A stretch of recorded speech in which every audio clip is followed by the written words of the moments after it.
नमस्कार स्टूडेंट्स और एस्पायरेंट्स। अभी मैं आपको बताने का प्रयास कर रहा हूँ कि स्टार्टअप क्या होता है और बिज़नेस क्या होता है और सक्सेस लाइफ में कैसे पाएँ। जैसे कि आपको न्यूली स्टूडेंट्स के लिए मैं बताना चाहूँगा कि वो जॉब्स की तैयारी करें, और जॉब्स में सक्सेस भी लें।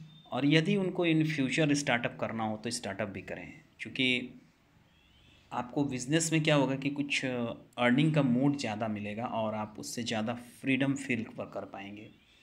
अभी मैं क्या बोलना चाहता हूँ कि जैसे स्टार्टअप कैसे करें। स्टार्टअप में क्या होता है कि थोड़ी सी कठिनाई आएगी, लेकिन न्यू टेक्निक्स को इम्प्लीमेंट करना ज़रूरी है। जो भी प्रोडक्ट्स आए हैं मार्केट में वो सब सेल्स हो रहे हैं, लेकिन आपको उसी में न्यू टेक्निक से आपको अर्न करना है। अभी तो ऑनलाइन मार्केटिंग का तो ज़माना है, तो ऑनलाइन का रेट वगैरह सब टैली करके आपको उसके हिसाब से चलना है और आपको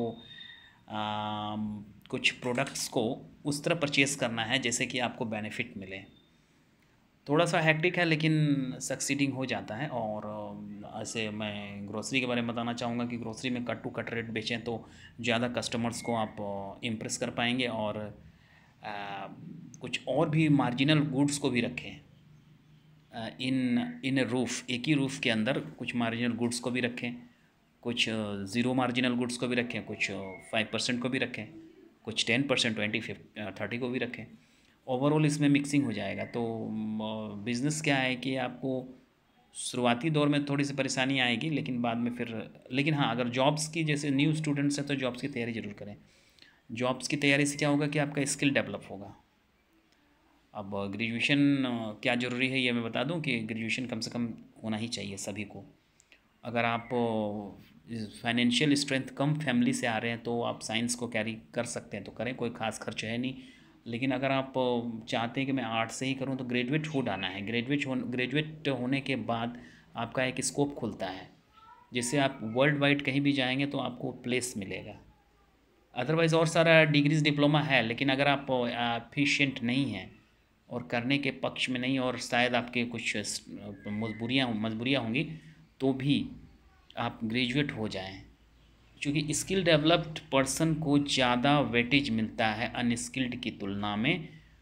और अनस्किल्ड देखिए वर्क बहुत ज़्यादा करता है, पसीने से तरबतर हो जाएंगे, लेकिन उसको एक एवरेज इनकम ही मिल पाता है।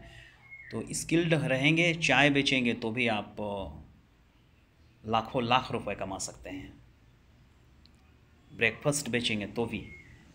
तो रही बात लोकेशन की, तो वो थोड़ा टाइम लगेगा। अगर आपका फाइनेंशियल स्ट्रेंथ कम है तो थोड़ा टाइम लग सकता है। प्रयास जारी रखें, मेहनत करने की गति बनी रहनी चाहिए। अब लोकेशन कौन सा रहेगा ये वो आपको वक्त डिसाइड कर देगा। प्रोडक्ट्स कौन सा चुने ये करते करते वक्त डिसाइड कर देगा कि कौन से एरिया में कौन सा प्रोडक्ट को बेचना है। असल में मैं इस वीडियो को बताने का मेरा मकसद यह है कि जो अनएम्प्लॉयमेंट है उससे हटने के लिए हम क्या कर सकते हैं। फर्स्ट तो एजुकेशन होना है, एजुकेटेड होना है, एजुकेशन साथ होनी चाहिए, इसमें कोई कॉम्प्रोमाइज़ नहीं। जो भी है, कम कम कपड़े वगैरह कम भी हैं तो भी एजुकेशन फुल होना चाहिए।